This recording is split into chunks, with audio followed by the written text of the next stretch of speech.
Hi வணக்கம் நண்பர்களே, இது உங்கள் தமிழ். இன்னைக்கு நம்ம பார்க்க போற படம் 2017 ரிலீஸ் ஆன த ஸ்னோ மேன் என்ற ஒரு ஹாலிவுட் மர்டர் மிஸ்ட்ரி மூவியை தான் பார்க்க போறோம். கடைசியா நம்ம சேனல்ல போட்ட மூவி எந்த அளவுக்கு ஒரு அட்வென்ச்சரஸா ஒரு ஃபீல் குட்டா இருந்துச்சோ அதுக்கு அப்படியே ஆப்போசிட்டுங்க இந்த மூவி. நம்மள நிறைய பேர் எதிர்பார்க்கிற கொலைகள்ல, அதுவும் சீரியல் கொலைகள்ல. இதுல வேற நான் அடுத்து கொலை பண்ண போறேன்னு போலீஸ்க்கு துப்பு கொடுத்துட்டு கொலை பண்ற ஒரு கில்லர். அந்த கில்லர் யாருன்றது தெரியல, அவன் பண்ற கொலையையும் தடுக்க முடியல. இதனால தவிப்புல இருக்க போலீஸ்காரங்க. இப்படி நடக்கிற போலீஸ் கில்லர் சேசிங் நடுவுல அங்கங்க வைக்கிற சில பல ட்விஸ்ட். கடைசியா யார் இந்த கில்லர்ன்றத ரிவீல் பண்றப்போ நம்ம எதிர்பார்க்காத பெரிய ட்விஸ்ட்னு படத்தோட கதையே நல்ல ஒரு கலவையான மர்டர் மிஸ்ட்ரியா இருக்கும். அந்த பக்கம் கொலகாரம் படத்துல எல்லாரையும் சாகடிக்கிற மாதிரி, நான் இந்த பக்கம் இன்ட்ரோடக்ஷன்லயே பேசி பேசி உங்களை சாகடிக்க விரும்பல. சிறுதுளி பெருவெள்ளம்ன்ற கணக்கா இந்த படத்துக்கு இந்த இன்ட்ரோடக்ஷன் போதும். அப்படியே வாங்க நம்ம படத்துக்குள்ள போயிடுவோம். படத்தை ஓபன் பண்ணா பனி சீசன். பனி நிறைஞ்ச இடத்துக்கு நடுவுல தனியா இருக்க ஒரு வீடு. அதுல அம்மா பையன் 2 பேர் வாழ்ந்துட்டு இருக்காங்க. அந்த வீட்டுக்கு நடுத்தர வயசுல இருக்க ஒரு போலீஸ் கார்லயே வந்து இறங்க, வீட்டுக்கு உள்ள இருந்த பையன் வந்த போலீஸ பார்த்ததும், அம்மா எப்பவும் வருவாருல்ல அந்த அங்கிள் வந்துட்டாருமா அப்படின்னு வந்திருக்க போலீஸ தெரிஞ்ச மாதிரியே சொல்ல, அப்படியே இதுக்கு அடுத்த சீன்ல வீட்டுக்கு வந்த போலீஸ் வீட்டுல இருந்த அம்மாவையும் அவங்களோட பையனையும் ஒரு டேபிள்ல உட்கார வச்சு இந்த பரீட்சையில கேள்வி கேட்கிற மாதிரி பையன் கிட்ட சில பல கேள்விகளை கேட்கிறாரு. இவர் கேட்கிற கேள்விக்கு பையன் சரியான பதில் சொல்றப்போ எந்த பிரச்சனையும் இல்ல. ஒருவேளை கேள்விக்கு தவறான பதில் சொல்லிட்டான்னு வைங்களேன், பையன் சொல்ற ஒவ்வொரு தவறான பதிலுக்கும் இந்த பக்கம் உட்கார்ந்திருக்க அவனோட அம்மாவுக்கு பொத்து பொத்துன்னு அடி விழுது. யார் இந்த போலீஸ், ஏன் எதுக்காக இதெல்லாம் பண்ணிட்டு இருக்காரு அப்படின்ற எதுவுமே இப்ப நமக்கு தெரியல. இது நடந்து முடிஞ்சதுக்கு அப்புறம் தான் எதுக்காக இதெல்லாம் நடக்குதுன்றது நமக்கு தெரியுது. அட் த சேம் டைம் வீட்ல இருக்க பையனோட நெஞ்சில ஒரு மேட்ரு இடியாவும் வந்து இறங்குது. போலீஸ்காரர் சின்ன பையனுக்கு பரீட்சைலாம் வச்சு முடிச்ச கொஞ்ச நேரத்திலேயே வந்த போலீஸும் அந்த சின்ன பையனோட அம்மாவும் ரூமுக்குள்ள ஒன்னா இருக்கிறத வெளியே இருந்து இந்த சின்ன பையன் எட்டி பாக்குறான். அப்ப பையனோட அம்மா போலீஸ் கிட்ட என்ன சொல்றாங்க, பையன் வேற வளர்ந்து வளர்ந்து பெரிய ஆள் ஆயிட்டு இருக்காங்க. ஒவ்வொரு நாளும் யாரு என்னோட அப்பா எங்க போனாருன்னு கேள்வி மேல கேள்வியா கேட்டு தொல்லை பண்ணிட்டு இருக்கான். என்னால இதுக்கு மேல அவனை சமாளிக்க முடியாது. நீங்க தான் என் பையனுக்கு அப்பான்றத நம்ம பையன் கிட்ட மட்டும் இல்ல உங்க மனைவி கிட்டயும் நான் சேர்த்து சொல்ல போறேன். அப்பதான் இது எல்லாத்துக்கும் முடிவு வரும்னு பையனோட அம்மா சொல்லவே, அப்பதான் நமக்கும் அந்த பையனுக்கு மேட்டர் புரியுது. இந்த போலீஸ்காரன் தான் அந்த பையனோட அப்பா. அதனாலதான் பையனை ஸ்ட்ரிக்ட்டா வளர்க்கணும்னு கொஞ்ச நேரத்துக்கு முன்னால பரிச்செல்லாம் வச்சிருக்காரு. ஆனா இந்த ரிலேஷன்ஷிப் 4 செவத்துக்குள்ள இருந்தா போதும்னு போலீஸ்காரர் நினைக்கிறாரு. இதுவரைக்கும் இவரை எதிர்த்து எந்த ஒரு வார்த்தையும் பேசாத பையனோட அம்மா இப்ப நீ யாருன்ற அடையாளத்தை வெளியெல்லாம் சொல்ல போறேன்னு பயமுறுத்துறாங்களா? இதுக்கு மேல இங்க வரது டேஞ்சர். இவங்களை பார்க்காம இருந்தாதான் நம்ம மான மரியாதையை நம்ம காப்பாத்திக்க முடியும்னு அவங்க பேசினதுமே ஆள உட்ரி அப்பா, இனிமேல் நான் இந்த பக்கமே வரமாட்டேன் அப்படின்னு போலீஸ்காரர் அவரோட கார் எடுத்துக்கிட்டு கிளம்ப, விடாம சின்ன பையனும் அவனோட அம்மாவும் வேற ஒரு கார் எடுத்துக்கிட்டு இந்த போலீஸ்காரரோட காரை சேஸ் பண்ணிக்கிட்டே போறாங்க. அப்படி போயிட்டு இருக்கப்போ இடமே சுத்தி பனியா இருக்குல்ல, அப்படி பனியால உறைஞ்ச ஒரு ஏரி இருக்கு. அது ஏரின்றது தெரியாம சின்ன பையனோட அம்மா அது மேல காரை விடவே ஐஸ் கட்டி உடைஞ்சு ஏரிக்குள்ள கொஞ்சம் கொஞ்சமா கார் போயிட்டு இருக்கு. முதல்லயே சூதானமா உள்ள இருக்க சின்ன பையன் வெளியே வந்துடுறான். அதே மாதிரி அம்மா நீயும் வந்துருமா, அப்பதாமா நம்ம தப்பிக்க முடியும்னு சின்ன பையன் சொன்னா, உள்ள உட்கார்ந்திருக்க இந்த பையனோட அம்மா எந்தவித ரியாக்ஷனுமே கொடுக்காம அமைதியா உட்கார்ந்திருக்காங்க. கார் வேற கொஞ்சம் கொஞ்சமா தண்ணிக்குள்ள போய்கிட்டே இருக்கு. இந்த பையன் வேற அம்மா வெளிய வாமா வாமான்னு கதறான். ஆனா உள்ள உட்கார்ந்திருக்கிறது செத்தவன் காதல சங்கோதன மாதிரி எதையும் கண்டுக்காம கம்முன்னு உட்கார்ந்திருக்கு. கொஞ்ச நேரத்திலேயே ஏரிக்குள்ள போயிட்டு இருந்த கார் இந்த பையன் அம்மாவோட சேர்ந்து மொத்தமா தண்ணிக்குள்ள போக, இங்க சீனை கட் பண்ணிட்டு பல வருஷம் கழிச்சு படத்தோட ஹீரோவை காட்டுறாங்க. ஹீரோ ஒரு போலீஸ் டிடெக்டிவ். இது இல்லாம ஆள் சரியான தண்ணி வண்டி. குடிச்சு குடிச்சு குடிக்க அடிக்ட் ஆயிட்டாருன்னா பாத்துக்கோங்களேன். தலைவன் வேலைக்கு கூட போகாம ஒரு வாரமா குடிச்சிட்டு இருக்காரு. புத்தருக்கு போதி மரத்துக்கு அடியில உட்கார்ந்திருக்கப்ப ஞானம் பிறந்த மாதிரி இன்னைக்கு ஹீரோ மட்டையாய் படுத்திருக்க டேபிள்ல இவருக்கு ஞானம் பிறந்திருக்குமோ என்னவோ. போதை தெளிஞ்சதும் ஆள் வேலைக்கு போலாம்னு கிளம்புறாரு. ஸ்டேஷனுக்கு போனா அங்க ஒரு மீட்டிங் நடந்துட்டு இருக்கு. ஸ்டேஷன்ல புதுசா ஒரு டெக்னாலஜியை கொண்டு வந்திருக்காங்க. அதாவது ஒவ்வொரு ஆபீசரோட கையிலயும் லேப்டாப் மாதிரி ஒரு டிவைஸை கொடுத்துருவாங்க. இவங்க கேஸ் சம்பந்தமா யாரையாவது விசாரிக்க போனாலோ இல்ல இவங்க கண்ணு முன்னால ஏதாவது ஒரு சம்பவம் நடந்தாலோ அந்த டிவைஸ்ல இருக்க கேமரா மூலமா இவங்க எல்லாத்தையும் ரெக்கார்ட் பண்ணலாம். இவங்க ரெக்கார்ட் பண்ற விஷயம் ஆட்டோமேட்டிக்கா போலீஸோட சர்வருக்கு போய் சேர்ந்துரும். அதோட ஒவ்வொரு ஆபீசர் கிட்ட கொடுத்திருக்க இந்த டிவைஸ் அந்தந்த ஆபீசரோட கைரேகை இருந்தா மட்டும்தான் ஓபன் ஆகும். இதெல்லாம் டீம் மீட்டிங்ல டிபார்ட்மெண்ட்டை சேர்ந்த ஒரு லேடி சொல்லிட்டு இருக்க. இதெல்லாம் கேட்டு முடிச்ச ஹீரோ இவர் ஸ்டேஷன் வந்தே ஒரு வாரம் ஆகுது இல்லையா, அந்த கேப்ல ஹீரோவுக்கு நிறைய லெட்டர் ரிசீவ் ஆயிருக்கு. அதெல்லாம் வாங்கிட்டு அதுல ஒரு லெட்டரை படிக்கலாம்னு ஹீரோ பிரிக்க போறப்போ ஹீரோ கிட்ட டிபார்ட்மெண்டோட சீஃப் வந்துடுறாரு. ஏண்டா மாபெரும் மண்டவோட என்ன ஒரு வாரமா ஆளையே காணோம், இது என்ன உன்னோட மாமியார் வீடு நினைச்சுக்கிட்டியா?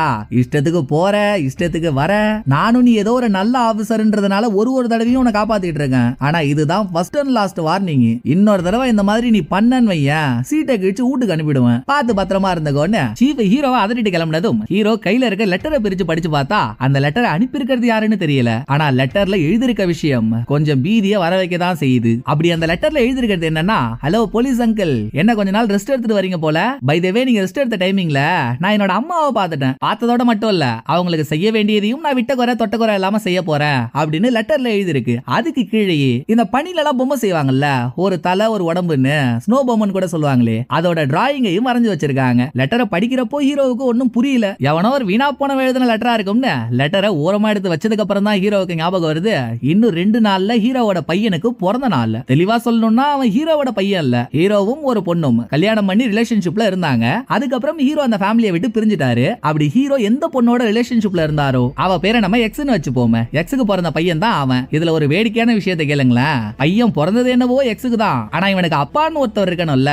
அப்படி இந்த பையன் யாரால பிறந்தான்றது எக்ஸுக்கே தெரியல. எப்ப பாரு நான் என்னோட உண்மையான அப்பாவை தேட போறேன்னு அந்த பையன் துடிச்சுக்கிட்டே இருப்பான். கல்யாணம் ஆகி பிரிஞ்சு இப்ப எக்ஸ் வேற ஒரு டாக்டரோட ரிலேஷன்ஷிப்ல இருக்கா. அப்படி இருந்துமே இன்னைக்கு வரைக்கும் ஹீரோ எக்ஸுக்கு பிறந்த பையனை இவரோட சொந்த பையன் மாதிரி தான் நினைச்சு பாத்துக்கிறாரு. அந்த பையனுக்கு பிறந்த நாள் வரப்போது, கிஃப்ட் கொடுக்கலாம் நல்லா இருக்குமா? சோ பையனை பாக்கிறதுக்கு முன்னால எக்ஸ மீட் பண்ண ஹீரோ பையனோட பிறந்த நாள் அன்னைக்கு ஒரு மியூசிக் கான்சர்ட் போறதுக்குண்டான டிக்கெட்டை ஹீரோ வாங்கி வச்சிருக்காரு. அந்த டிக்கெட் எக்ஸ் கிட்ட கொடுத்துட்டு பிறந்த நாள் அன்னைக்கு பையனை ரெடியா இருக்க சொல்லுமா, நானும் பையனும் மியூசிக் கான்சர்ட்டுக்கு போயிட்டு வரோம் அப்படின்றத சொல்லிட்டு பாருக்கு போன ஹீரோ குடிச்சிட்டு அங்கேயே மட்டையாயிடுறாரு. அப்படியே இன்னொரு பக்கம் இதே நைட்டு ஒரு லேடி அவங்களோட வேலையை முடிச்சிட்டு கொஞ்சம் லேட்டா வீட்டுக்கு வராங்க. வீட்டுல அந்த லேடியோட புருஷனும் இவங்களுக்கு பிறந்த ஒரு குட்டி பொண்ணும் இருக்கா. குட்டி பொண்ணுக்கு அம்மாவை பார்த்ததுல ஒரே குஜாலு. ஆனா புருஷன் பொண்டாட்டிக்குள்ள ஏற்கனவே ஒரு போர் ஓடிட்டு இருக்கும் போல. சோ வந்த லேடியை பார்த்தா அவளோட புருஷன், ஏண்டி நான் இன்னைக்கு வெளியே போகணும், உன்ன வேலையை முடிச்சிட்டு சீக்கிரம் வாந்தானே சொல்லியிருந்தேன். ஆனா நான் எவ்வளவு சொன்னாலும் நீ ஓஷ்டத்துக்கு தான் வருவேன்னு நடந்துக்கிறது இன்னடி அர்த்தம், இதெல்லாம் நல்லதுக்கே இல்ல அப்படின்னு கத்துன்னு கத்திட்டு புருஷன் அவனோட வேலையை பார்க்க போயிடுறான். அடுத்து அம்மா ஒரு ரூம்ல பொண்ணு ஒரு ரூம்லன்னு தனித்தனியா தூங்க போறப்போ இந்த லேடியோட ரூம் ஜன்னல் கண்ணாடியில வெளியே இருந்து யாரோ பனிக்கட்டியாலே அடிக்கிறாங்க. யாரான்னு போய் எட்டி பார்த்தா வெளியே ஆள் யாரும் இல்ல. ஆனா அந்த லேடியோட ரூம் ஜன்னல வெளியே இருந்து பாக்குற மாதிரி யாரோ ஒரு ஸ்னோ பொம்மையை ரெடி பண்ணி வச்சிருக்காங்க. லேடி அந்த பொம்மையை பார்த்துட்டு இருக்கும் போதே இதோட இதை முடிச்சிட்டு மறுநாளுக்கு வந்தா நைட்டு போதையில இருந்த ஹீரோ மறுநாள் ஸ்டேஷன்ல கண்ண முழிக்கிறாரு. அப்ப ஸ்டேஷன்ல புதுசா வந்து சேர்ந்த ஒரு பொண்ணுக்கும் ஹீரோவுக்கும் ஒரு அறிமுகமாகுது. நம்ம அந்த பொண்ணோட பேரை ஹீரோயின் வச்சுப்போம். இன்னைக்கு காலையில தான் ஸ்டேஷனுக்கு புதுசா ஒரு கேஸ் வந்திருக்கு. அதை விசாரிக்கிறதுக்கு ஹீரோ ஹீரோயின் வண்டி கட்டிட்டு கிளம்புறாங்க. அது என்ன கேஸ்ன்னு பாக்குறப்பதான் நமக்கு ஒரு ஷாக்கு. நேத்து நைட் ஒரு லேடியை பார்த்தோம் பாத்தீங்களா, அந்த லேடியே நேத்து நைட்ல இருந்து ஆளை காணோமா. இதனாலேயே அந்த லேடியோட பேரை நம்ம விக்டிம்னு வச்சுப்போம். சோ விக்டிம் காணாம போயிட்டா. அவ எங்க போனா என்ன ஆச்சுன்னு விசாரிக்கிறதுக்காகத்தான் விக்டிமோட வீட்டுக்கு ஹீரோ ஹீரோயின் போறாங்க. ஹீரோ வெளியே கார்லயே உட்காந்துக்கிறாரு. ஹீரோயின் மட்டும் தான் விக்டிமோட வீட்டுக்கு போய் விக்டிமோட வீட்டுல தான் விசாரிக்கிறதுக்கு பெரிய ஆளுங்க யாரும் இல்லையே. விக்டிமோட புருஷனும் நேத்து நைட்டு வேலை விஷயமா வெளியூருக்கு போயிட்டான். விக்டிமையும் காணோம். குட்டி பொண்ணுகிட்டே போய் விசாரிக்க முடியும். அதனால விக்டிமோட வீட்டுக்கு பக்கத்து வீட்டுல இருக்க ஒரு பாட்டியை கூப்பிட்டு வச்சு ஆரம்பத்திலேயே டிபார்ட்மெண்ட்ல இருக்க ஒவ்வொரு ஆபீசருக்கும் ஒரு டிவைஸ் கொடுத்தாங்கல்ல. ஹீரோயின் அந்த பாட்டி கிட்ட கேள்வி கேட்டு அவங்க பேசுறதெல்லாம் இந்த டிவைஸ் மூலமா ரெக்கார்ட் பண்ணிட்டு இருக்க. இந்த பக்கம் கார்ல தனியா உட்கார்ந்து இருந்த ஹீரோ கை காலை வச்சுக்கிட்டு சும்மா இல்லாம ஹீரோயின் கார்ல வச்சிருக்க இவளோட திங்ஸ் எடுத்து நோண்டுறாரு. அதுல 9 வருஷத்துக்கு முன்னால நடந்த ஒரு கேஸ் பத்தின தகவலை ஹீரோயின் வச்சிருக்கா. இதோட இங்க சீனை கட் பண்ணா 9 வருஷத்துக்கு முன்னால இந்த கேஸ் எப்படி ஆரம்பிச்சதுன்ற பிளாஷ்பேக் போறாங்க. அந்த டைம்ல ஒரு போலீஸ்காரர் இருந்திருக்காரு. நம்ம அவரோட பேரை பிளாஷ்பேக் காப்புன்னு வச்சுப்போம். இவரும் கிட்டத்தட்ட ஹீரோ மாதிரி தான் ஓவரா குடிக்கு அடிக்ட் ஆகி ஒரு கட்டத்துல இவரை டிபார்ட்மெண்ட்ல இருந்தே சஸ்பெண்ட் பண்ணிட்டாங்க. அப்படி சஸ்பெண்ட் ஆயிருக்க பிளாஷ்பேக் காப்ப கூப்பிட்ட ஒரு வளரும் தொழிலதிபர் இவரோட பொண்டாட்டி காணாம போயிட்டாங்க போல. காணாம போறப்ப வேற அவங்க பிரெக்னன்ட்டா இருந்திருக்காங்க. இதுல ஒரு கொடுமையான விஷயம் என்னன்னா இந்த தொழிலதிபரும் அவரோட மனைவியும் சேர்ந்தா குழந்தை பிறக்கிறதுன்றது குதிரை கொம்பு மாதிரி. ஏன்னா இந்த தொழிலதிபருக்கு ஆன்மை இல்ல. அப்படி இருக்கப்ப இவரோட பொண்டாட்டி யாரால பிரெக்னன்ட் ஆனான்றது இவருக்கே தெரியல. ஆனாலும் நம்ம பொண்டாட்டி வேற ஒரு பிசினஸ் மேன் கூட அஃபேர்ல இருக்கான்ற சந்தேகம் இந்த தொழிலதிபருக்கு இருக்கு. பிசினஸ் மேன்ஸ் பத்தி வெளியே வந்த மேகசின்ல இந்த தொழிலதிபர் இவருக்கு பக்கத்துல அவரோட பொண்டாட்டி, அந்த பொண்டாட்டிக்கு பக்கத்துல தொழிலதிபர் எந்த பிசினஸ் மேன் மேல சந்தேகப்படுறாரோ அந்த பிசினஸ் மேன் 3 பேரும் சேர்ந்து எடுத்த போட்டோ ஒன்னு இருக்கு. இத பிளாஷ்பேக் காப்பி கிட்ட கொடுத்த தொழிலதிபர், ஐயா என் பொண்டாட்டி காணாம போனதை நான் ஸ்டேஷன்ல எல்லாம் போய் கம்ப்ளைண்ட் கொடுத்து அசிங்கப்பட விரும்பல. அவ எங்க போனா அவளுக்கு என்ன ஆச்சுன்றத அன்அபிஷியலா நீங்க தானே கண்டுபிடிச்சு தரணும்னு தொழிலதிபர் பிளாஷ்பேக் காப்பி கிட்ட உதவி கேட்டிருக்காரு. அப்புறம் தொழிலதிபர் 3 பேரோட போட்டோ இருக்க ஒரு புக் கொடுத்தாருல்ல, அதுல இன்னமும் பிசினஸ் மேனோட மூஞ்சி இருக்க பக்கம் மட்டும் மூடியே இருக்கு. அதை இப்போ ஓபன் பண்ணி பார்த்தா ஆள் நல்லா பூச்சி போட்ட புழுக்க மாதிரி தம்மா தோண்டு மீச ஒண்ணு வச்சுக்கிட்டு சிரிச்ச மேனிக்கு போஸ் கொடுத்துட்டு இருக்கான். இத பிளாஷ்பேக்கா பார்த்துட்டு இருக்கும் போதே அதோட அந்த பிளாஷ்பேக் கட் பண்ணிட்டு பிரசன்ட்டுக்கு வந்தா ஹீரோயின் வச்சிருந்த இந்த கேஸ் ஃபைல பார்த்த ஹீரோ அடுத்து ஹீரோயின் பக்கத்து வீட்டு பாடி கிட்ட விசாரிச்சிட்டு இருக்க டைமிங்ல இவர் விக்டிமோட வீட்டுக்கு போய் உள்ள இருந்த விக்டிமோட பொண்ணு கிட்ட ரொம்பவே கரிசனையா பேசி சில விஷயங்களை வாங்குறாரு. அந்த பொண்ணு கிட்ட பேசினதுல இருந்து ஹீரோவுக்கு தெரிய வர விஷயம் விக்டிமுக்கும் அவ புருஷனுக்கும் ரீசெண்டா அடிக்கடி சண்டை வந்துட்டு இருக்கு. இது இல்லாம விக்டிமோட வீட்டுக்கு வெளியே வீட்டை பார்த்த மாதிரி ஒரு ஸ்னோ பொம்மைய யாரோ ரெடி பண்ணி வச்சிருக்கிறது நேத்து நைட்டே நம்ம பாத்துருந்தோம்ல.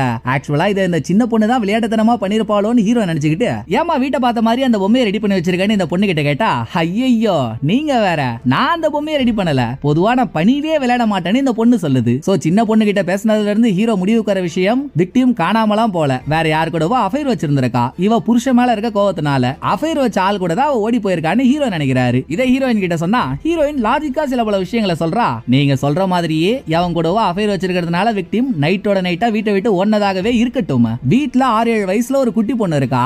அந்த பொண்ணை வீட்டுல வச்சுக்கிட்டு வீட்டு கதவை திறந்து விட்டுட்டு தன்னோட உடைமைகள் எதையுமே எடுக்காம ஹேண்ட்பேக், பர்ஸ் எல்லாத்தையும் வீட்டுல வச்சுட்டு ஒரு பொண்ணு வெளியே ஓடி போவாளா? பிளஸ் இந்த மாதிரி கல்யாணம் ஆன பொண்ணுங்க காணாம போறது இது முதல் தடவை இல்ல. கொஞ்ச நாளைக்கு முன்னாலேயே இதே மாதிரி கல்யாணம் ஆகி குழந்தை இருந்து அந்த கல்யாண வாழ்க்கை நல்லா இல்லாத ஒரு பொண்ணு காணாம போயிருக்கா. அதுக்கு என்ன சொல்றீங்க அப்படின்னு ஹீரோயின் நறுக்கா 4 கேள்வி கேட்கவே, அப்ப சரி இந்த மாதிரி கேசஸ்ல பொதுவா ஒரு பொண்ணு காணாம போறானா அந்த பொண்ணோட புருஷன் தான் கல்பிரிட்டா இருப்பான். நான் நாளைக்கு இவ புருஷன் கிட்ட போய் விசாரிச்சு பாக்குறேன் இப்படின்னு சொல்லிட்டு ஹீரோ வீட்டுக்கு வந்துடுறாரு. வரும்பொழுதே ஹீரோ என்ன வேலை பாத்துருக்காரு பாருங்க. இதெல்லாம் ஒரு போலீஸ்காரர் பண்ற வேலையா? கார்ல உட்கார்ந்திருக்கும் பொழுது ஹீரோயின் கிட்ட 9 வருஷத்துக்கு முன்னால நடந்த கேஸ பத்தி ஒரு ஃபைல் இருக்கிறத பார்த்தாரு இல்ல, அந்த ஃபைல ஆட்டியா போட்டுட்டு வந்துட்டு இருக்காரு. இப்ப ஹீரோ மறுபடியும் அதே ஃபைல பிரிச்சு பாக்குறப்போ போன தடவை சொல்லாத சில விஷயங்களை இப்ப நமக்கு தெரியப்படுத்துறாங்க. 9 வருஷத்துக்கு முன்னால காணாம போன தொழிலதிபரோட பொண்டாட்டி அடுத்த கொஞ்ச நாள்லயே தலை தனியா உடம்பு தனியான்னு துண்டு துண்டா வெட்டப்பட்ட நிலைமையில பனிக்கு நடுவுல போனமா கிடைச்சிருக்கா. டெட் பாடி இருக்க இடத்துக்கு போன பிளாஷ்பேக் ஆப் இவர் சஸ்பென்ஷன்ல தானே இருக்காரு. சோ இவர் அந்த இடத்துக்கு வரக்கூடாதுன்னு அங்க இருக்க போலீஸ்காரங்க தடுத்தாலும் போங்கடா புடலங்காசுன்னு அவனுங்களை தட்டி விட்டுட்டு டெட் பாடி கிட்ட போய் இவரும் அந்த டெட் பாடியை பார்த்திருக்காரு. இன்னைய தேதி வரைக்கும் அந்த கேஸ்ல கொலைகாரம் யாருன்றதை கண்டுபிடிக்கவே முடியல. அது ஒரு அன்சால்வ்டு கேஸாவே தான் இருக்கு. இப்படி இந்த கேஸ் ஃபைல்ல இருக்க டீடைல் எல்லாம் படிச்ச ஹீரோ மறுநாள் ஹீரோயினை மீட் பண்ணி இவர் ஆட்டியா போட்ட கேஸ் ஃபைல அவகிட்டே கொடுத்துட்டு, எனக்கு ஒண்ணுதாமா புரியல, 9 வருஷத்துக்கு முன்னால நடந்த இந்த கேஸ் அதுவும் நம்ம ஜூடி செக்ஷன்ல இது நடக்கவே இல்ல, அப்புறம் எதுக்காக இது வாங்கிட்டே இருக்கு, எதை பத்தி தான் நீ விசாரிக்கிற, உன்னோட பிளான் தான் என்ன அப்படின்றத ஹீரோ கேக்குறப்போ, அதை தாங்க நானும் ரொம்ப நேரமா உங்கள்கிட்ட சொல்ல ட்ரை பண்ணிட்டு இருக்கேன். 9 வருஷத்துக்கு முன்னால காணாம போன இந்த தொழிலதிபரோட பொண்டாட்டில இருந்து கடைசியா காணாம போன விக்டிம் வரைக்கும் 9 வருஷத்துக்குள்ள 6-7 பொண்ணுங்க காணாம போயிருக்காங்க. இந்த 6-7 பொண்ணுங்களோட ப்ரொஃபைலுமே அதாவது அவங்களோட லைஃப் ஸ்டைலுமே கிட்டத்தட்ட ஒரே மாதிரி இருக்கு. எல்லாருமே கல்யாணம் ஆகி கல்யாண வாழ்க்கையில சந்தோஷம் இல்லாதவங்க, கூடவே எல்லாருக்கும் குழந்தை இருக்கு. அப்படி இல்லையா காணாம போகும்போது அவங்க பிரெக்னெண்டா இருந்திருக்காங்க. இது இல்லாம எல்லா பொண்ணுங்களும் வின்டர் சீசன்ல தான் கடத்தப்பட்டிருக்காங்க. அதுவும் ஒவ்வொரு பொண்ணுங்களை கடத்துறப்பவும் பொண்ணுங்களை கடத்துற கில்லர் ஒரு ஸ்னோ பொம்மையா அவங்கள கடத்துற இடத்துலயே செஞ்சு வச்சுட்டு போறான். ஆனா அந்த ஸ்னோ சீசன் சொரிநாய் தான் யாருன்னு தெரிய மாட்டேங்குது அப்படின்னு ஹீரோயின் இவளுக்கு தெரிஞ்சதெல்லாம் சொன்னதும் அடுத்து ஹீரோ விக்டிமோட புருஷன் கிட்ட விசாரிக்க போறதா ஏற்கனவே ஹீரோயின் கிட்ட சொல்லியிருந்தாரு இல்ல. போன தடவை ஹீரோ விக்டிமோட வீட்டுக்கு போகும்போது வீட்டுல இருந்த கேலண்டர்ல எந்தெந்த தேதியில நமக்கு என்னென்ன ஸ்கெடியூல் இருக்கு, நம்ம எந்தெந்த இடத்துக்கு போகணும்ன்றத விக்டிம் எழுதி வச்சிருக்கா. அதை பார்த்த ஹீரோ இப்ப அந்த கேலண்டரை விக்டிமோட புருஷன் கிட்ட கொடுத்துட்டு, நீங்களே உங்க பொண்டாட்டி எந்தெந்த தேதியில எங்கெங்க போயிருக்காங்கன்றத கொஞ்சம் படிச்சு சொல்லுங்களேன்னு ஹீரோ கேட்க, விக்டிமோட புருஷனும் ஒவ்வொரு தேதியில இருக்க இடத்தையும் படிச்சிட்டு இருக்கான். அப்படி ஒரு தேதியை படிக்கிறப்போ அது கொஞ்ச நாளைக்கு முன்னால போன தேதி தான். அந்த தேதியில விக்டிம் ஒரு டாக்டரை மீட் பண்ண போறதா ஸ்கெடியூல்ல இருக்கு. அந்த டாக்டரோட பேரு ஈடன் வெட்டர்சன். டாக்டரோட பேரு கேலண்டர்லயே இருக்கு. மிச்சபடி எதுக்காக விக்டிம் அந்த டாக்டரை மீட் பண்ண போனான்றது விக்டிமோட புருஷனுக்கே தெரியல. இதை ஹீரோ விசாரிச்சு முடிச்சிட்டு வேலையை பாக்குற அதே சமயம் வாழ்க்கையும் பார்க்கணும்ல. இன்னைக்கு தான் ஹீரோவோட பையனுக்கு பிறந்த நாள். சோ அவனுக்கு ஒரு வாழ்த்தை போடுவோம்னு இன்னைக்கு அந்த பையனோட ஸ்கூல்ல ஒரு ஸ்போர்ட்ஸ் காம்படிஷன் நடந்துட்டு இருக்கு. அங்க போய் உட்காந்து எக்ஸோட சேர்ந்து பையன் விளையாடுறத ஹீரோ கண்டு கழிச்சிட்டு இருக்கப்போ சிவ பூஜையில கரடி பூந்த மாதிரி எக்ஸ் புருஷன் இங்க வந்துடுறாங்க. அப்புறம் எங்க இருந்து ஹீரோவும் எக்ஸும் ஒன்னா உட்கார்றது. எக்ஸ் சாப்பாடு வாங்க போறேன்னு போயிடுறா. கொஞ்ச நேரம் ஹீரோவும் எக்ஸ் புருஷனும் பேசினதுக்கு அப்புறம் போட்டியெல்லாம் முடிஞ்சு ஹீரோ அவரோட பையனை மியூசிக் கான்சர்ட் கூட்டிட்டு போயிட்டு இருக்காரு. கான்சர்ட் ஆரம்பிச்சு 1/4 மணி நேரம் கூட ஆயிருக்காது. அதுக்குள்ள மூக்கு வேர்த்த மாதிரி ஹீரோவுக்கு கால் பண்ண ஹீரோயின், ஏங்க ஒரு மிகப்பெரிய பஞ்சாயத்து ஆயிடுச்சு, நீங்க ஒட்டனே இங்க வந்தாகணும்னு சொல்ல, என்னம்மா உன் கூட ஒரே ரோதனையா போச்சு, சரி நான் இந்த லொகேஷன்ல தான் இருக்கேன், கார் எடுத்துக்கிட்டு வா அப்படின்னு ஹீரோயினை வர வச்ச ஹீரோ அவ கார்லயே ஏறி எக்ஸோட வீட்டு வாசல்ல எக்ஸ் பையனை டிராப் பண்ணதுக்கு அப்புறம் இவர் ஹீரோயின் கூடவே சேர்ந்து இவரோட வீட்டுக்கு வந்துடுறாரு. மறுநாள் ஹீரோயின் மிகப்பெரிய பஞ்சாயத்துன்னு சொன்னால, அந்த பஞ்சாயத்து இவங்களோட ஜூடி செக்ஷன்ல நடக்கல, வெளியூர்ல நடந்திருக்கு. இருந்தாலும் எங்க நம்ம இன்வெஸ்டிகேட் பண்ற சீரியல் கில்லர் அந்த பொண்ணு காணாம போனதுக்கு காரணமா இருப்பானோ அப்படின்னு ஹீரோயின் சந்தேகப்படுறதுனாலதான் ஹீரோவை கூப்பிட்டுக்கிட்டு பக்கத்து ஊருக்கு போயிட்டு இருக்கா. நேத்து நைட்டு 8 மணிக்கு இந்த பொண்ணு காணாம போனதா இந்த பொண்ணோட புருஷனே ஸ்டேஷனுக்கு கால் பண்ணி சொல்லிருக்கான். சரி அது என்ன ஏதுன்னு விசாரிச்சிருவோம்னு அந்த பொண்ணோட வீட்டுக்கு போனா அங்க இந்த 2 பேருக்குமே ஒரு பெரிய பல்பு. காணாம போனதா சொன்ன பொண்ணு இவங்க கண்ணு முன்னாலேயே குத்துக்கல்லு மாதிரி நின்னுட்டு இருக்கா. உங்க புருஷன் தாங்க நீங்க காணோம்னு சொன்னாரு, அதான் என்கொயரி பண்ணிட்டு போலான்னு வந்தோம், வந்து பார்த்தா நீங்க நிக்கிறீங்க, என்ன கதைன்னு எங்களுக்கு ஒன்னும் புரியலையே அப்படின்னு ஹீரோயின் சொல்ல, ஓ அந்த கதிர்வீச்சுல மாட்டின கலர் குருவிதான் இது எல்லாத்துக்கும் காரணமா, நான் அவனை பாத்துக்கிறேன், எனக்கு எந்த பிரச்சனையும் இல்ல, நீங்க கிளம்புங்கன்னு வந்த 2 பேரையும் இந்த பொண்ணு வெளியே அனுப்புறா. ஆனாலும் ஹீரோயினுக்கு ஒரு டவுட், இவங்க தேடிட்டு இருக்க சீரியல் கில்லர் யார் யாரெல்லாம் பார்த்து தூக்குவான், கல்யாணம் ஆகி கல்யாண வாழ்க்கையில சந்தோஷம் இல்லாதவங்க, கூடவே குழந்தை இருக்கவங்க. இப்ப இவங்களுக்கு எதிரில இருக்க பொண்ணுக்கு கல்யாணம் ஆயிடுச்சு, அவ பேசுறதுலயே கல்யாண வாழ்க்கையில சந்தோஷம் இல்லன்றதும் தெரிஞ்சு போச்சு. சரி இவளுக்கு குழந்தை இருக்கான்னு கேட்டுருவோம்னு கேட்டா இவளுக்கு குழந்தை இல்ல. இதை கேட்டதுமே ஹீரோயின் கிளம்பிடுறாங்க. அதுக்கப்புறம் இவங்க விசாரிச்சுட்டு போன பொண்ணு இவ புருஷனுக்கே கால் பண்ணி, ஏண்டா டால்டா டப்பி டவரா சட்டி, நான் தான் உனக்கு எனக்கு செட் ஆகாதுன்னு சொல்லி உன்னை அனுப்பி விட்டல்ல, அப்புறம் எதுக்காக தேவையில்லாம ஸ்டேஷன்ல நான் காணோன்னு கம்ப்ளைண்ட் எல்லாம் கொடுத்து சீனை கிரியேட் கிரியேட் பண்ணி என்கிட்ட வரலான்னு பாக்குற. இதுதான் உனக்கு லாஸ்ட் சான்ஸ். இன்னொரு தடவை நீ இந்த மாதிரி பண்ணன்னு வச்சுக்கேன், நான் செம்ம காண்டாடுவேன்னு கத்துறா. பட் அந்த பக்கம் பேசிட்டு இருந்தவனும் கம்ப்ளைண்டா, நான் அந்த மாதிரி எதுவுமே குடுக்கலையேம்மா அப்படின்னு சொல்லிட்டு இருக்கும் பொழுதே இந்த பொண்ணுக்கு குட்டாங்க பாருங்க ஒரு ட்விஸ்ட. திடீர்னு வீட்டுக்குள்ள வந்த முகம் தெரியாத ஒருத்தவன் பேசிட்டு இருந்த பொண்ணோட வாயை பொத்தி அவளை மயக்கமாக்கி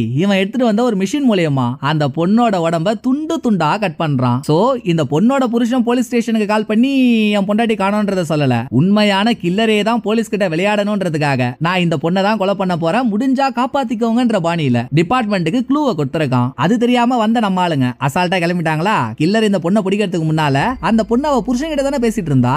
சோ நல்லா பேசிட்டு இருந்தவ திடீர்னு பேசலன்னு ஒண்ணு அந்த பொண்ணுக்கு ஏதோ ஒரு பிரச்சனைன்றத புரிஞ்சுக்கிட்ட பொண்ணோட புருஷன் இந்த தடவை அவனே ஸ்டேஷனுக்கு கால் பண்ணி என் பொண்டாட்டி காணாம போயிட்டான்னு சொல்ல, இவனுங்க என்ன போலீஸ பொம்மை நினைச்சுக்கிறானுங்களா, ஆவுனா போன் பண்ணி பொண்ணை காணோம் பொருளை காணோம்னு கடுப்பேத்திட்டு இருக்கானுங்க.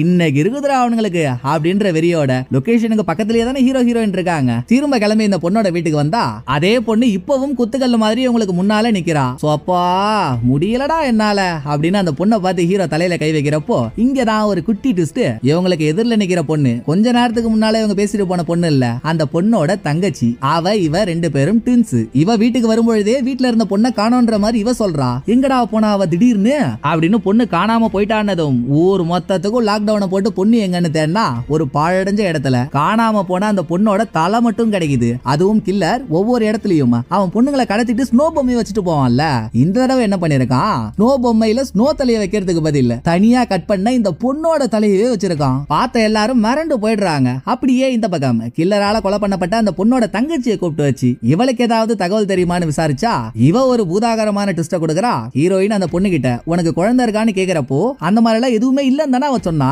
ஆனா அது சுத்த போய். கொஞ்ச நாளைக்கு முன்னாலதான் அந்த பொண்ணு பிரெக்னண்டா இருந்திருக்கா. பட் அவ குழந்தைக்கு யாரு அப்பான்றது அவளுக்கே தெரியல. அந்த ஒரு காரணத்துக்காக இவ ஹாஸ்பிடலுக்கு போய் குழந்தைய அபார்ட் பண்ணிட்டா. தங்கச்சிக்காரி சொல்ற இந்த விஷயத்தை கேட்டா நம்ம ஆளுங்க தேடிட்டு இருக்க அதே சீரியல் கில்லர் தான் இந்த பொண்ணையும் கடத்தி கொலை பண்ணிருக்கான்றது தெளிவா தெரியுதா.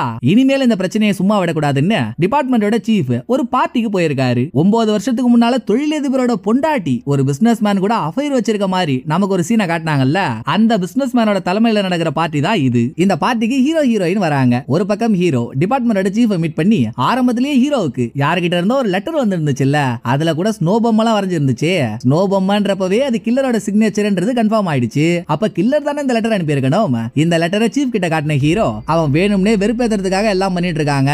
ஒரு கொலை பண்றதுக்கு முன்னாலேயும் நான் ஒரு ஆளை கொலை பண்ண போறேன்ற க்ளூவை நமக்கு கொடுத்துட்டு தான் இதெல்லாம் பண்ணிட்டு இருக்கான். அவனை பிடிக்கணும்னா எனக்கு சின்னதா ஒரு டீம் வேணும் அப்படின்ற கோரிக்கை வச்சிட்டு இருக்க. இன்னொரு பக்கம் ஹீரோயின் என்ன பண்றா, பார்ட்டில இருக்க பிசினஸ் மேனை ஃபாலோ பண்ணிட்டு இருக்கா. பார்ட்டி நடக்கிற இதே இடத்துல தான் விக்டிம் போய் பார்த்த ஈடன் வெட்டர்சன்ன்ற டாக்டரும் இருக்காரு. அவர் கூட ஒரு பொண்ணும் இருக்கா. ஆள் நல்லா பரம்பரை பண்ணி மூஞ்ச மாதிரி இருந்துகிட்டு பிசினஸ் மேனை தனியா வர வச்சு இவன் கூட்டிட்டு வந்த பொண்ணை பிசினஸ் மேனுக்கு முன்னால நிக்க வச்ச டாக்டர் இந்த பொண்ணோட ட்ரெஸ் அவுத்து காட்ட எதிரில நின்னுட்டு இருந்த பிசினஸ் மேனும் இந்த பொண்ணை ஒரு போட்டோ எடுத்துட்டு போயிடுறான். நடந்த எல்லாத்தையும் தூரத்துல இருந்து ஹீரோயினும் பாக்குறா. இதெல்லாம் அவனுங்க ஏன் பண்ணானுங்க எதுக்கு பண்ணானுங்கன்றது நமக்கும் தெரியல, ஹீரோயினுக்கும் புரியல. இங்க பார்த்த விஷயத்தோட ஹீரோயின் போயிடுறா. அடுத்த சீன்ல கில்லரால கடைசியா ஒரு பொண்ணு கொலை பண்ணப்பட்டால, அவ சாகறதுக்கு முன்னால பிரெக்னன்ட்டா இருந்த அதை கலைச்சிருக்கா அப்படின்னு அந்த பொண்ணோட தங்கச்சியே சொன்னால. சோ அந்த பொண்ணு எந்த டாக்டர் கிட்ட போய் அவ பிரெக்னன்சியை கலைச்சிருக்கான்னு அந்த டாக்டரோட பேர் எடுத்து ஹீரோ செக் பண்றப்பதான் ஹீரோவுக்கு ஒரு ட்விஸ்ட். விக்டிம் போய் பார்த்தா அதே ஈடன் வெட்டர்சன்ன்ற டாக்டர் கிட்ட தான் இந்த பொண்ணும் போய் இவளோட பிரெக்னன்சியை கலைச்சிருக்கா. கில்லரால கடத்தப்பட்ட 2 பொண்ணுங்களும் ஒரே டாக்டர் கிட்ட போயிருக்காங்கன்றப்போ இதுல ஏதோ ஒரு உள்குத்து இருக்குன்ற ஃபீலிங் நமக்கே வருது இல்ல. அப்ப போலீஸான ஹீரோ ஹீரோயினுக்கு வராதா? வந்த டவுட்டின் காரணமா ஹீரோ ஹீரோயின் அந்த ஈடன் வெட்டர்சனை என்கொயரி பண்ணலாம்னு போறாங்க. இவங்கிட்ட விக்டிம பத்தியும் கடைசியா செத்த பொண்ண பத்தியும் கேட்டா இவன் கடைசியா செத்த பொண்ண பாக்கலன்ற மாதிரி சொல்றான். ஆனா விக்டிமா பாத்திருக்கான். பட் எதுக்காக விக்டிம் இவங்கிட்ட போனா அப்படின்ற தகவலை அவன் சொல்ல மாட்டான். கேட்டா பேஷண்டோட தகவல் எல்லாம் ரகசியமா வச்சுக்க வேண்டியது இவனோட பொறுப்பான் அப்படின்னு இவன் ஒரு உருட்டை உருட்டிட்டு இருக்க. இந்த பக்கம் ஹீரோயின் டாக்டரோட வீட்ல டாக்டரும் பிசினஸ் மேனும் சேர்ந்து எடுத்த ஒரு போட்டோவை பார்த்துட்டு சம்பந்தமே இல்லாம இந்த இடத்துல பிசினஸ் மேனோட பேரை உள்ள கொண்டு வந்து உங்களுக்கும் அவருக்கும் என்ன கனெக்ஷன், நீங்க 2 பேரும் சேர்ந்து என்னென்ன பண்றீங்க அப்படின்னு கேள்வி மேல கேள்வியா கேட்டுட்டு இருக்க. இதுல ஹீரோவுக்கு ஒரு உறுத்தல். நம்ம விசாரிக்க வந்ததுக்கும் இவ கேட்கறதுக்கும் எந்தவித சம்பந்தமுமே இல்ல. 9 வருஷத்துக்கு முன்னால காணாம போன தொழிலதிபரோட பொண்டாட்டி கேஸ்ல ஏதோ ஒரு விதத்துல இந்த பிசினஸ் மேன் இன்வால்வ் ஆயிருக்காரு. அவரோட பேரை சம்பந்தமே இல்லாம இந்த கேஸ்ல எதுக்காக ஹீரோயின் கொண்டு வரணும் அப்படின்னு யோசிக்க ஆரம்பிச்ச ஹீரோ இத ஹீரோயின் கிட்ட கேட்டா அவ சொல்லவும் போறது இல்ல. சரி நம்மளே கண்டுபிடிச்சிருவோம்னு நைட்டு ஹீரோயின் ஸ்டேஷன்ல இருந்து வீட்டுக்கு கிளம்பினதும் ஹீரோ ஹீரோயினோட டிராயரை திருட்டுத்தனமா ஓபன் பண்ணி உள்ள இருக்க அதே 9 இயர்ஸ் பேக் கேஸ் ஃபைல வெளிய எடுத்து இப்ப பாக்க இந்த தடவை புதுசா ஒரு தகவல் பூமியை பொளந்துட்டு வெளியே வருது. 9 வருஷத்துக்கு முன்னால பிளாஷ்பேக் காப்புன்ற ஒருத்தவர் அன்அபிஷியலா இந்த கேஸ் இன்வெஸ்டிகேட் பண்ணிட்டு இருந்தாருல்ல. ஒரு கட்டத்துல அவரு ஒரு ஷாட் கன்னால தன்னைத்தானே ஷூட் பண்ணி தற்கொலை பண்ணிக்கிட்டு இறந்து போயிட்டு இருக்காரு. கேஸ் ஃபைல்ல அவர் இறந்தப்போ எப்படி இருந்தாரோ அந்த போட்டோவும் இருக்கு. அவர் சூசைட் பண்ணிக்கிட்டு தான் இறந்து போயிட்டாருன்னு இருக்கு. ஆனா அவர் தற்கொலை தான் பண்ணிக்கிட்டாரான்றது தெளிவா தெரியல. இது இல்லாம பிளாஷ்பேக் காப்புக்கு ஒரு பொண்ணும் இருந்திருக்கா. இதெல்லாம் பார்த்த ஹீரோ எந்த ஒரு விஷயத்தை முழுசா தெரிஞ்சுக்கணும்னாலும் இறங்கி அலசனாதானே தெரிஞ்சுக்க முடியும். சோ 9 வருஷத்துக்கு முன்னால நடந்த இந்த கேஸ தூசி தட்டினா மட்டும்தான் நம்ம தேடிட்டு இருக்க கேள்விக்கு பதில் கிடைக்கும்னு அடுத்த நாளே இந்த சம்பவம் எந்த ஊர்ல அந்த டைம்ல அரங்கேறிச்சோ அந்த ஊருக்கு போறதுக்கு ஹீரோ ட்ரெயினை பிடிக்கிறாரு. இதே ட்ரெயின்ல எதர்ச்சியா எக்ஸ் புருஷனும் வந்து ஏறாப்புல. இவர் ஒரு டாக்டர்ன்றது ஆரம்பத்திலேயே நம்ம சொல்லிட்டோம் இல்லையா. இவர் ஒரு பிளாஸ்டிக் சர்ஜியன். அது சம்பந்தமா ஒரு கான்ஃபரன்ஸுக்காக இவர் பக்கத்து ஊருக்கு போயிட்டு இருக்காரு. இவர் வந்து சொன்னதுக்கு அப்புறம் தான் ஹீரோக்கு ஒரு விஷயம் ஞாபகம் வருது. ஹீரோ இன்னைக்கு இவரோட பையனை கேம்பிங்க்கு கூட்டிட்டு போறதா பையன் கிட்ட சொல்லிருக்காரு. அவன் வேற அந்த பக்கம் அப்பா வந்துருவாருன்னு வெயிட் பண்ணிட்டு இருக்கான். ஆனா ஹீரோ அதை கம்ப்ளீட்டா மறந்துட்டு வேற ஒரு விஷயமா வெளியூருக்கு போயிட்டு இருக்காரா. எக்ஸ் புருஷன் சொன்னதும் இது ஞாபகம் வந்து ஐயோ பாவம் பையன் மனசு சுக்குனரா உடைச்சிட்டமே என்னடா பண்றதுன்னு வெக்ஸ் ஆகி உட்கார்ந்தா பக்கத்துல இருந்து எக்ஸ் புருஷனே பையனுக்கு கால் பண்ணி உங்க அப்பா வெளியூருக்கு போறதுனால உன்னை கேம்பிங் கூட்டிட்டு போக முடியாதுன்னு நேத்தே என்கிட்ட சொன்னாருப்பா. நான் தான் உங்ககிட்ட சொல்ல மறந்துட்டேன்னு ஹீரோவுக்கு சாதகமா பேசி பிளேட்டை மாத்திடுறாரு. அதோட அடுத்த ஸ்டாப்லயே எக்ஸ் புருஷன் இறங்கி போனதும் ஹீரோ எந்த ஊருக்கு போய் சேரணுமோ அந்த ஊர்ல போய் இறங்கி 9 வருஷத்துக்கு முன்னால பொண்டாட்டி இழந்த தொழிலதிபரை கூப்பிட்டு இவர்கிட்ட பிசினஸ் மேனை பத்தி என்கொயரி பண்ண அவங்க கடக்குறாங்க. சரியான கேடு கெட்ட கேப் மாதிரி. அந்த டைம்ல நான் எங்க அப்பா 2 பேரும் சேர்ந்து தான் பிசினஸ் பண்ணிட்டு இருந்தோம். ஒரு கட்டத்துல பிசினஸ் ரொம்ப டல் ஆகுதே, அதை வித்துறலாம்னு முடிவு பண்றப்போ இந்த பிசினஸ் மேன் எங்க கிட்ட வந்தான். சரி இன்னும் பார்ட்னர்ஷிப் போட்டு அவங்க கிட்ட பிசினஸ் பண்ணா நடுவுல அவன் எங்க 2 பேரையும் ஏமாத்திட்டு சொத்து மொத்தத்தையும் ஆட்டியா போட்டான். கூடவே என் பொண்டாட்டிய வேற வச்சுக்கிட்டாங்க. என்னால அந்த வேதனையில இருந்து இன்னும் மேல முடியலங்க அப்படின்னு தொழிலதிபர் நடந்ததெல்லாம் சொல்லி புலம்புறாரு. சரின்னு ஹீரோ நல்லா பிதிக்கி எடுத்த பேஸ்ட் டப்பா மாதிரியே ஒருத்தர் இருப்பான் பாருங்க, ஈடன் வெட்டசன்னு. வரும்பொழுதே அவனோட துண்டு போட்டோ ஒன்னு எடுத்துட்டு வந்திருப்பாரு. அதை தொழிலதிபர் கிட்ட காட்டி உங்க பொண்டாட்டி காணாம போறப்போ பிரெக்னெண்டா இருந்தான்னு சொன்னீங்கல்ல, பிரெக்னன்சிக்கு காரணம் நீங்க இல்ல யாருன்னு உங்களுக்கும் தெரியல. பட் பிரெக்னெண்டா இருந்தவங்க எப்படியும் செக்கப்புக்கு ஹாஸ்பிடல் போயிருப்பாங்க இல்லையா. அப்படி அவங்க செக்கப்புக்கு போன டாக்டர் இவனான்னு கொஞ்சம் பார்த்து சொல்லுங்க அப்படின்னு ஹீரோ வெட்டசனோட போட்டோவை காட்டினா இல்லங்க நான் இது வரைக்கும் இந்த ஆளை பார்த்ததே இல்லன்னு தொழிலதிபர் சொல்றாரு. ஹீரோ இதை முடிச்சிட்டு அந்த டைம்ல பிளாஷ்பேக் காப்புக்கு கேப்டன் ஒருத்தவர் இருந்திருப்பாரு. இப்ப ஹீரோ அவரை மீட் பண்ணி கேஸ் ஃபைல்ல 9 வருஷத்துக்கு முன்னால பிளாஷ்பேக் காப் அவரே ஷூட் பண்ணிக்கிட்டு இறந்து போயிட்டாருன்னு இருக்கு. இது உண்மையா இல்லையா நீங்க செக் பண்ணீங்களா அப்படின்னு ஹீரோ ஒரு கேள்வியை கேட்டதும் இதுல செக் பண்றதுக்கு என்னங்க இருக்கு, அவனே சரியான தண்ணி வண்டி எப்ப பார்த்தாலும் குடிச்சிட்டு கோளாறு கொடுத்துட்டு இருப்பான். ஒரு ஸ்டேஜ்ல போதை முத்தி போய் அவனே ஷூட் பண்ணிக்கிட்டு இறந்து போயிட்டான். மலைக்கு மேல பிளாஷ்பேக் காப்புக்கு சொந்தமா ஒரு கேபின் இருக்கு. அந்த கேபினுக்குள்ள தான் இவரு பணமா இருந்தாரு. கேபினோட கதவு உள்பக்கமா லாக் ஆயிருக்கு. செத்து போன பிளாஷ்பேக் காப்போட கையில ஒரு துப்பாக்கி இருக்கு. இதை தவிர அது தற்கொலை தான் முடிவு பண்ண வேற என்ன வேணும் சொல்லுங்க பாப்போம் அப்படின்னு பிளாஷ்பேக் காப் போனதுனால எங்களுக்கு எந்தவித இழப்பும் இல்லன்ற தோணியில இந்த ஆள் பேசிட்டு இருக்க நமக்கு ஒரு குட்டி பிளாஷ்பேக் காட்டுறாங்க. எப்படி ஆரம்பத்துல ஹீரோவுக்கு கில்லர் கிட்ட இருந்து ஒரு லெட்டர் வந்துச்சு, அதே மாதிரி 9 வருஷத்துக்கு முன்னால பிளாஷ்பேக் காப்புக்கும் இதே மாதிரி ஒரு லெட்டர் வந்திருக்கு. இதுல இருந்தே தொழிலதிபரோட பொண்டாட்டிய அந்த சீரியல் கில்லர் தான் ஏதோ ஒன்னு பண்ணிருக்கான்றது ரொம்ப தெளிவா நமக்கு தெரிஞ்சு போச்சா. இதுக்கப்புறம் இந்த கேஸ்ல இருக்க ஒவ்வொரு க்ளூவையும் ஒவ்வொன்னா கண்டுபிடிச்ச பிளாஷ்பேக் காப் கடைசியா கில்லர் கிட்ட நெருங்குற அளவுக்கு போயிட்டாரு. அதை தெரிஞ்சுக்கிட்ட கில்லர் நம்ம மாட்டிக்க கூடாதுன்றதுக்காகத்தான் பிளாஷ்பேக் காப்புக்கு சொந்தமான கேபினுக்குள்ளேயே வச்சு கில்லர் பிளாஷ்பேக் காப்பை போட்டு தள்ளி இருக்கான். இதை ஹீரோ கண்டுபிடிக்கிறாரோ இல்லையோ இந்த பிளாஷ்பேக்கை நமக்கு காட்டி முடிச்சிட்டு பிரசன்ட்டுக்கு வராங்க. பிளாஷ்பேக் காப் எந்த கேபின்ல பணமா கிடந்தாரோ ஹீரோ அந்த கேபினுக்கு போறாரு. அப்படியே இந்த பக்கம் ஸ்டேஷனுக்கு வந்த ஹீரோயின் இவளோட டிராயர் உடைஞ்சிருக்கிறத பார்த்துட்டு உள்ள இவ வச்சிருந்த ஃபைலும் இல்லன்றத நோட் பண்ணிட்டு ஹீரோ எங்கன்னு விசாரிச்சா ஹீரோ இந்த ஊருக்கு வந்ததா டீம்மேட் சொல்றாங்க. அதுலயே ஹீரோ நம்ம பாஸ்டர் நோண்ட பாக்குறான்றது ஹீரோயினுக்கு புரிஞ்சு போச்சு. எதனால ஹீரோயின் இந்த அளவு ஜெர்க் ஆகுறானா, அந்த பக்கம் ஹீரோ பிளாஷ்பேக் காப் செத்து போன கேபினுக்குள்ள போனாருல்ல, அங்க போய் சில பல விஷயங்களை பாக்குறப்பதான் ஒரு மேட்ரு தெரியுது.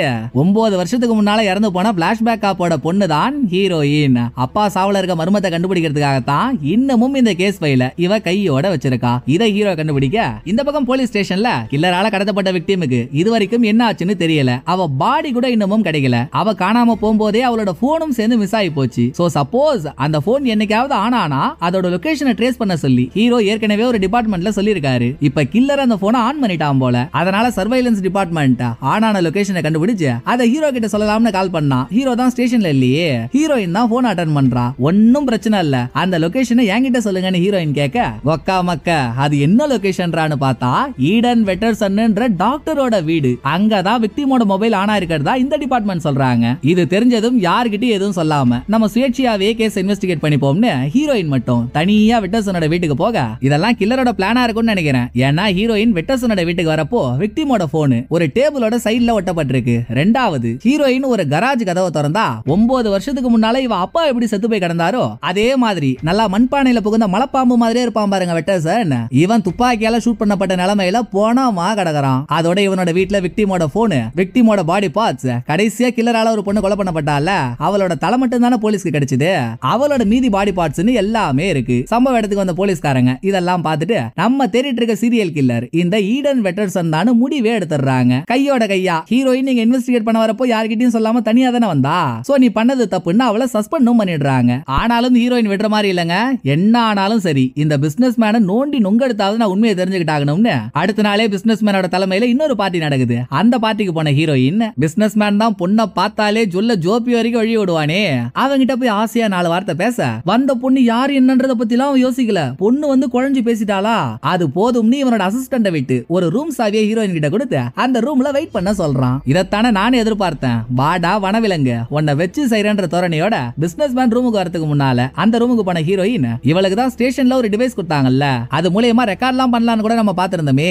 இந்த ரூம்ல நடக்கிற விஷயத்தை ரெக்கார்ட் பண்ணி ஆகணும்னு அந்த டிவைஸ ரூம்ல இருந்த ஒரு ரேக்ல வச்சுட்டு எப்படா பிசினஸ் மேன் வருவான் அவங்கிட்ட இருந்து உண்மையை வாங்கலாம்னு ஹீரோயின் வெயிட் பண்ணிட்டு இருக்கப்போ கொய்யால இங்க ஹீரோயினுக்கு ஒரு ட்விஸ்ட். பிசினஸ் மேன் இங்க வரதுக்கு முன்னால திட்டு திப்புன்னு ரூம் ஜன்னல் வழியா உள்ள வந்த கில்லர் ஹீரோயினை மடக்கி ஹீரோயினோட ஒரு விரலை கட் பண்றான். ஹீரோயின் இந்த ரூமுக்குள்ள வந்ததுல இருந்து ஹீரோயின் பண்ற எல்லாத்தையும் ரூமுக்கு வெளியவே இருந்து கில்லர் பார்த்துட்டு இருந்திருக்கான். ஹீரோயின் ரேக்ல அந்த டிவைஸ் வச்சதும் இவன் கண்ணுல பட்டிருக்கு. அந்த டிவைஸ் ஓபன் பண்ணி உள்ள இப்ப ரெக்கார்டா இருக்கிறதெல்லாம் அழிக்கணும்னா அதுக்கு ஹீரோயினோட கைரேகை வேணும். அதுக்காகத்தான் பயபுள்ள விரலை வெட்டி இருக்கு. வெட்டின விரலை வச்சு அந்த டிவைஸ் ஓபன் பண்ண கில்லர் கடைசியா ரெக்கார்டான இந்த வீடியோவை மட்டும் தூக்கிடுறான். இங்க சீனை கட் பண்ணிட்டு மறுநாள் ஹீரோவை காட்டினா ஹீரோ அவர் வீட்டு ஜன்னல்ல இருந்து கீழே எட்டி பாக்குறப்போ இவரோட காருக்கு மேல படிஞ்சிருந்த பனியில ஸ்னோ பொம்மை வரைஞ்சிருக்க மாதிரி ஹீரோவுக்கு தெரியுது. ஆத்தாடி ஆத்தா, ஸ்னோ பொம்மைனாலே அது கில்லர் பார்த்த வேலையா தானே இருக்கும், இந்த தடவை என்ன பண்ணான்னு தெரியலையே அப்படின்னு அதை பார்த்துட்டு அரக்க பறக்க ஓடி வந்த ஹீரோ கார் டோரை திறந்தா காருக்குள்ள ஒரு விரல் வெட்டப்பட்ட நிலைமையில ஹீரோயின் போனமா கிடக்குறா. ஹீரோவுக்கு கையும் இல்ல காலும் இல்ல.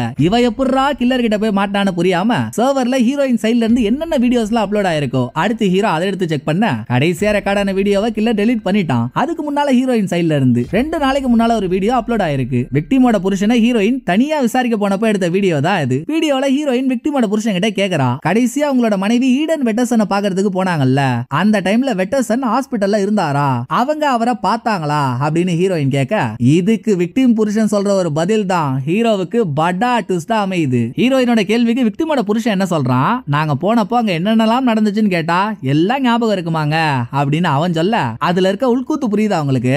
இதுக்கு முன்னால ஹீரோ விக்டிமோட புருஷன் கிட்ட கேலண்டர்லாம் கொடுத்து உங்க பொண்டாட்டி ஒவ்வொரு தேதியில ஒரு ஸ்கெடியூல் எழுதிருக்காங்கல்ல, அதுல டாக்டரை பார்க்க போறேன்னு கூட எழுதிருக்காளே, அந்த டாக்டரை எதுக்காக பார்க்க போனாங்கன்னு தெரியுமான்னு ஹீரோ கேட்டிருப்பாரு. ஆனா இவன் தெரியவே இல்லைன்னு சொல்லிருப்பான். பட் இப்ப ஹீரோயின் கிட்ட என்ன சொல்றான், நாங்க 2 பேரும் ஹாஸ்பிடலுக்கு போனப்போ அங்க நடந்தது எங்களுக்கு ஞாபகம் இருக்குமான்னு தானே சொல்றான். சோ அந்த தேதியில இவனும் விக்டிமோட சேர்ந்து ஹாஸ்பிடலுக்கு போயிருக்கான். ஆனா ஹீரோ கிட்ட மாத்தி சொல்லிருக்கான். நல்லா கால் முளைச்ச பால் புட்டி மாதிரி இருந்துகிட்டு பொய்யா சொல்ற தோ வண்டண்டான மேட்ரு தெரிஞ்சதும் பரபரப்பா விக்டிமோட புருஷன் கிட்ட போன ஹீரோ மரியாதையா உண்மையை சொல்லு, அன்னைக்கு ஹாஸ்பிடலுக்கு நீயும் உன் பொண்டாட்டியும் சேர்ந்து தானே போயிருக்கீங்க, எதுக்காக ஹாஸ்பிடல் போனீங்க, அன்னைக்கு என்னதான் நடந்துச்சுன்னு ஹீரோ கேட்டதும் இவன் நமக்கு தெரியாத ஒரு தகவலை சொல்றான். விக்டிமுக்கும் அவ புருஷனுக்கும் ஏற்கனவே ஒரு குட்டி பொண்ணு இருக்காங்கல்ல, ஆனா அது இவனுக்கு பிறந்த குழந்தையே இல்லையா. அது எப்படி இவனுக்கு தெரிஞ்சிருக்குன்னா இவங்களோட கல்யாண வாழ்க்கை நல்லா இல்ல, சோ 2வது ஒரு குழந்தை பிறந்துட்டா, மேபி வாழ்க்கை மாறலாம்னு முடிவெடுத்து 2வது குழந்தைக்கு ரொம்ப ட்ரை பண்ணிருக்காங்க. ஆனா குழந்தை பிறந்த பாடு இல்ல. சோ என்னதான் பிரச்சனைன்னு செக் பண்றதுக்காக 2 பேரும் வெட்டர்சனோட கிளினிக்கு போக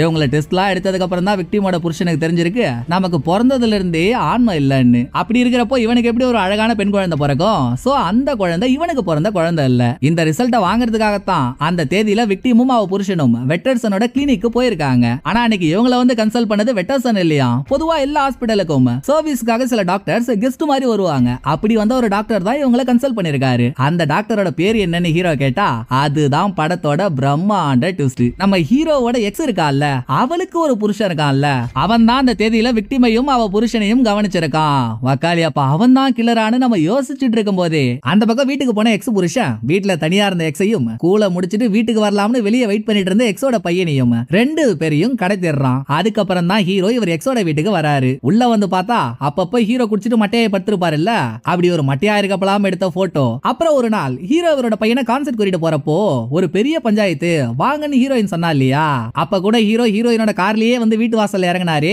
அப்ப வெளியே கார்ல உட்கார்ந்து இருந்த ஹீரோயினையும் கில்லரான எக்ஸ் புருஷன் வீட்டுக்குள்ள இருந்தே போட்டோ எடுத்திருக்கான். அந்த போட்டோன்னு எல்லாத்தையும் எல்லாத்தையும் பார்த்ததுக்கு அப்புறம் தான் ஹீரோவுக்கு புரியுது நம்ம இவ்வளவு நாளா தேடிட்டு இருந்த கில்லர் நமக்கு பக்கத்திலேயே தான் இருந்திருக்கான். அந்த கில்லர் தான் எக்ஸ் புருஷன். இத கண்டுபிடிச்சிட்டு தன்னோட டிபார்ட்மெண்ட்டுக்கு கால் பண்ண ஹீரோ எக்ஸோட போன் இன்னும் கில்லர் கிட்ட தான் இருக்கு. சோ அந்த போனை வச்சு அவனோட லொகேஷனை ட்ரேஸ் பண்ண சொல்லிட்டு செத்த அவனோட பயோடேட்டாவை சொல்லுங்களேன் அப்படின்னு கேக்குறப்பதான் மொத்த உண்மையும் வெளியே வருது. படத்தோட ஸ்டார்டிங் சீன்ல அப்பாவால கைவிடப்பட்டு தான் கண்ணு முன்னாலேயே தான் அம்மாவையும் இழந்த ஒரு பையனை பார்த்தோம் பாருங்க, அவன் தான் கில்லர். இந்த சம்பவம் நடந்ததும் தனக்கு ஆள் யாருமே இல்லன்னு கில்லர் ஆர்ஃபனேஜ்ல வளர்ந்திருக்கான். ஆர்ஃபனேஜ்ல இருந்த நாள் மொத்தமும் கில்லருக்கு இவன் அம்மா மேல அப்படி ஒரு கோவம். 1000 இருந்தாலும் இவங்க நம்மள தனியா தவிக்க விட்டுட்டு போயிட்டாங்களே, நம்ம யாருக்கு பிறந்தோன்னே தெரியாம இவங்க நம்மள பெத்ததுனால தானே நமக்கு இந்த பிரச்சனை.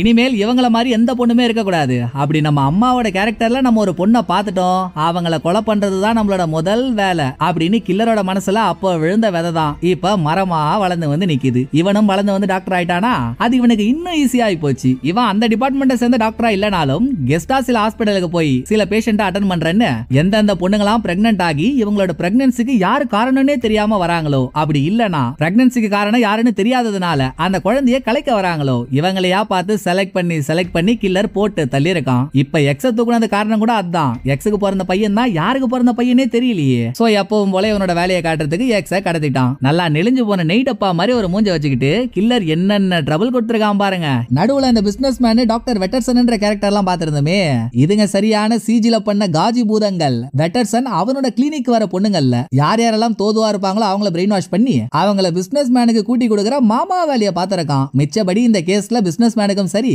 ஈடன் வெட்டர்சனுக்கும் சரி எந்த சம்பந்தமும் இல்ல. இதெல்லாம் அந்த வேலையை தெரிஞ்சுக்கிட்ட ஹீரோ இவரோட டிபார்ட்மெண்ட் ஆளுங்க கில்லர் எந்த இடத்துல இருக்கான்ற லொகேஷனை சொன்னதும் அந்த லொகேஷனுக்கு போய் அங்க ஒரு வீட்டு கதவை திறக்க கில்லர் வீட்டு கதவுலயே ஹீரோயினோட கையில இருந்து வெட்டின விரல ஒட்டி வச்சிருக்கான். அதை பார்த்துட்டு ஹீரோ உள்ள போனா எக்ஸோட பையன் ரெண்டு பேரும் கில்லர் கிட்ட மாறிட்டு இருக்காங்க. அவங்கள மீறி ஹீரோவால ஒண்ணும் பண்ண முடியல. சோ ஹீரோ இவரோட துப்பாக்கியை கொடுத்துட்டு சரண்டர் ஆயிடுறாரு. கில்லரும் கொஞ்ச நேரம் கேள்வி மேல கேள்வியா கேட்டு ஹீரோவை சாவடிக்கிறான். அப்ப ஒரு சிலா கிட்டமா வேலையை காட்டின ஹீரோ கில்லரை டைவர்ட் பண்ணி அவன் அசந்த டைமா பார்த்து அவனை அட்டாக் பண்ண கில்லர் எக்ஸையும் எக்ஸ் பையனையும் இங்கேயே விட்டுட்டு அவன் வெளியே தப்பிச்சு ஓடுறான். ஹீரோவும் பின்னாலேயே சேஸ் பண்ணிக்கிட்டு வராரு. ஹீரோவோட துப்பாக்கி கில்லர் கையில தான் இருக்கு. ரெண்டு பேரும் ஒரு பனி நிறைஞ்சு ஏரிக்கு மேல நின்னுட்டு இருக்கப்போ கில்லர் அவங்கிட்ட இருந்த துப்பாக்கியால ஹீரோவை ஷூட் பண்ணிடுறான். குண்டடி வாங்கி விழுந்திருந்த ஹீரோ கில்லரை பார்த்து நறுக்கா ஒரே ஒரு வார்த்தை தான் சொல்றாரு, ஏண்டா தம்பி, சின்ன வயசுல உன்னோட அம்மா உன்னை அனாதையா விட்டுட்டு இறந்து போயிட்டாங்கன்னு நீ அவங்க மேல கோபமாகி அவங்களோட கேரக்டர்ல இருக்க பொண்ணுங்களெல்லாம் கொலை பண்றியே, ஆனா ரீசனா பார்த்தா நீ கோபப்பட வேண்டியது யார் மேல? நீ தான் அவரோட பையன்னு தெரிஞ்சும் உன்னை வேணான்னு ஒதுக்கி விட்டுட்டு போனா உன் அப்பா மேல தானே நீ கோபப்பட்டிருக்கணும். அதை விட்டுட்டு சம்பந்தமே இல்லாம ஒரு ஆணை மீறி எதுவும் பண்ண முடியாம இயலாமையில இறந்து போன ஒரு பொண்ணு மேல கோபப்பட்டு அந்த கோபத்தினால நீ எத்தனை பொண்ணுங்களை காவ வாங்கிட்ட, இதெல்லாம் நியாயமா அப்படின்னு ஹீரோ கேட்டது கில்லருக்கும் உரைக்குது. இருந்தாலும் யாராலையும் கண்டுபிடிக்க முடியாத நம்மள ஹீரோ கண்டுபிடிச்சிட்டான்ற கோவத்துல ஹீரோவை ஷூட் பண்றதுக்காக கொஞ்சம் கொஞ்சமா கில்லர் அந்த பனி நிறைஞ்ச ஏரிக்கு மேல நடந்து வந்துட்டு இருக்கப்போ திடீர்னு ஒரு இடத்துல பனி உடைஞ்சு கில்லர் ஏரிக்குள்ள போயிடுறான். இவனோட அம்மா எப்படி இறந்து போனாங்களோ அதே மாதிரி ஏரிக்குள்ள போன கில்லரும் சம்பவ இடத்திலேயே டெத்து. அப்புறம் என்ன, வெற்றிகரமா ஒரு கேஸ சால்வ் பண்ண ஹீரோ அந்த கேஸ்ல எவன் கல்பிரிட்டோ அவனையும் கொலை பண்ண சந்தோஷத்தோட இவன் புடிச்சு வச்சிருந்த எக்ஸோட பையன் ரெண்டு பேரையும் காப்பாத்த அதோட படத்தோட கதை முடியுது. இந்த படம் உங்களுக்கு பிடிச்சிருக்குன்னு நம்புறேன். அடுத்த ஒரு நல்ல படத்துல வந்து நான் உங்களை மீட் பண்றேன். இந்த வீடியோ உங்களுக்கு பிடிச்சிருந்தா லைக் பண்ணிடுங்க. எப்படி பண்ணிருக்கான்றத மறக்காம கமெண்ட்ல சொல்லிடுங்க. தேங்க்யூ. டடா பாய்.